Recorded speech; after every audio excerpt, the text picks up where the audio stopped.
The story begins with a team of NASA astronauts on Mars busy with their mission. They're collecting soil samples when they get an urgent message. A massive storm is approaching. They're forced to abandon the mission and rush back to their spacecraft. As they make their way back, one of the astronauts, Mark Watney, gets separated in the chaos of the storm. Despite their commander's efforts to locate him, they lose all contact with Mark and can't find any trace of him.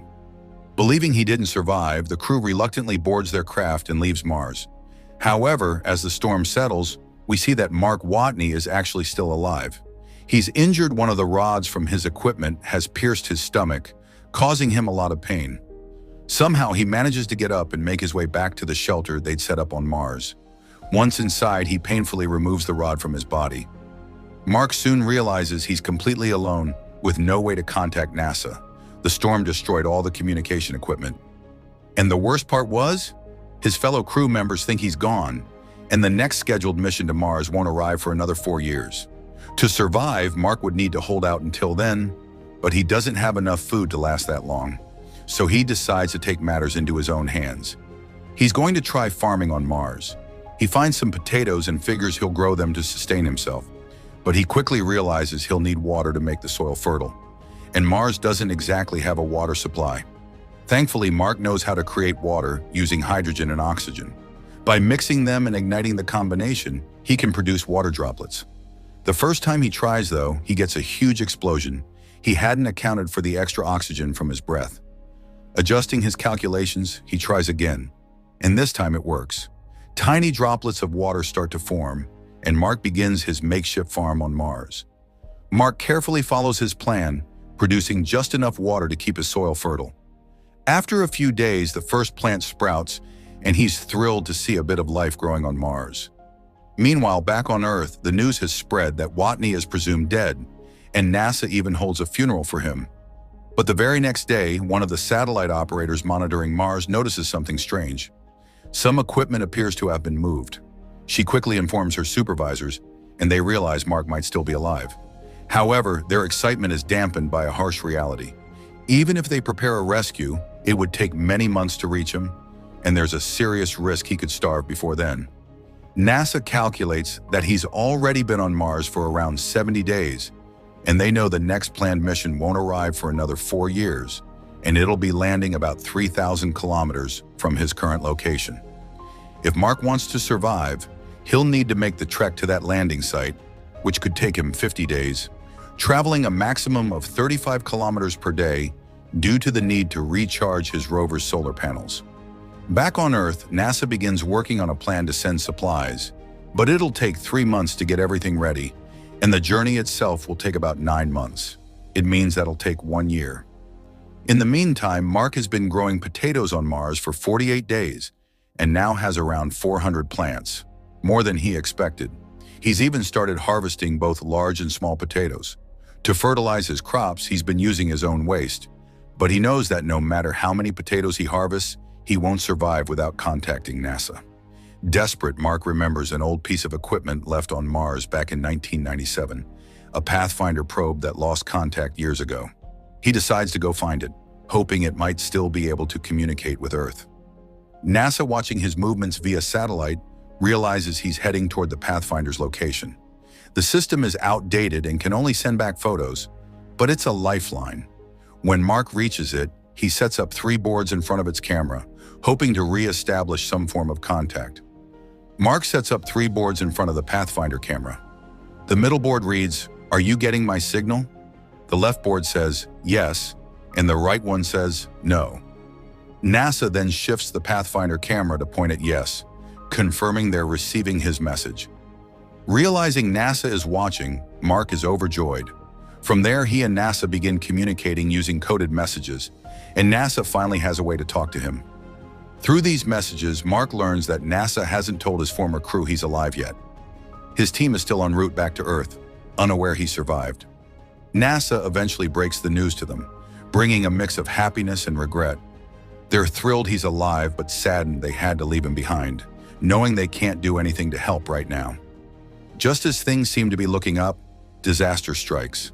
An explosion occurs in the area where Mark had been growing his potatoes, destroying his entire crop. With the controlled environment he created now ruined, there's no way to replant. NASA calculates that even with his remaining food, he won't last long enough for help to arrive, so they instruct him to ration. Mark, who'd been eating 3 meals a day, now has to stretch that out to 1 meal every 3 days. Back on Earth, NASA prepares an emergency launch to send him food and supplies, but they're racing against the clock. Skipping some safety tests to save time, they launch the rocket. But disaster strikes again. The rocket explodes shortly after liftoff, dashing all hopes for a quick resupply.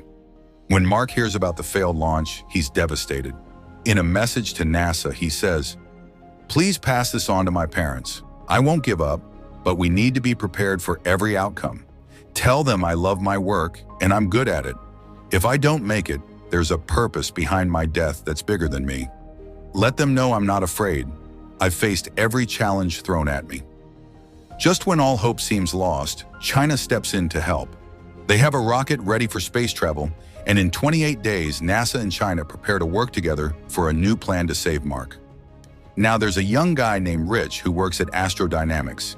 He comes up with a plan to save Watney and tells NASA about it. Rich suggests that instead of having the spaceship carrying the other crew members return to Earth, they let it orbit around Earth.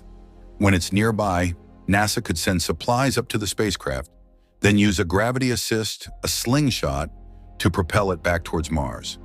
This maneuver, called a gravitational slingshot, uses a planet's gravity to redirect a spacecraft.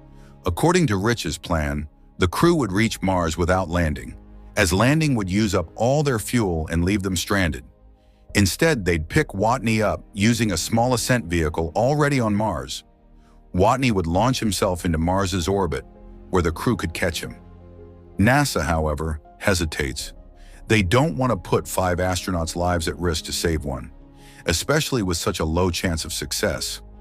Rich's plan would extend the crew's mission by 533 days, and NASA ultimately decides it's just too dangerous. They're unwilling to take the risk of endangering the crew for what seems like a slim chance.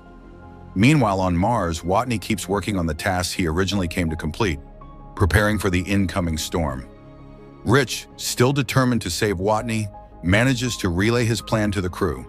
They decide to go for it, defying NASA's orders and redirecting their spaceship back toward Mars. When NASA realizes what the crew has done, they quickly get on board, sending them the supplies they'll need for the journey. China also steps in to assist with the mission. Meanwhile, Watney begins a long 90-day journey across Mars to reach the ascent vehicle. Once he arrives, he realizes he needs to shed as much weight as possible, over 5,000 kilograms, so the vehicle can reach orbit. He removes nearly every part, leaving only the bare essentials. Watney is essentially launching himself into space on an exposed, stripped-down rocket. Finally, Watney takes off, and the world watches anxiously as his ascent vehicle climbs toward the spaceship. As he enters space, he loses consciousness from the pressure, but eventually wakes up to everyone's relief. However, there's one more problem. Watney's speed is too high, making it extremely difficult to catch him. To slow down, the crew sets off a small explosion to lower their speed and then spot Watney approaching. The commander, strapped to a tether, goes out on a flying chair to try to catch Watney. But just as she's about to grab him, her tether loosens, and it looks like she won't make it in time. Thinking fast, Watney decides to puncture his spacesuit, using the air escaping to propel himself toward her. Despite the danger, he manages to reach her, grabbing onto the tether just in time. The crew pulls him aboard, and after all the near misses, Watney's life is saved. When Watney finally returns to Earth, he becomes an instructor for future astronauts, teaching them survival skills for missions to other planets. And that's where this incredible story ends. If you like the video, then you know what to do. And also share your valuable opinion about a movie down below. And lastly, subscribe also for more videos.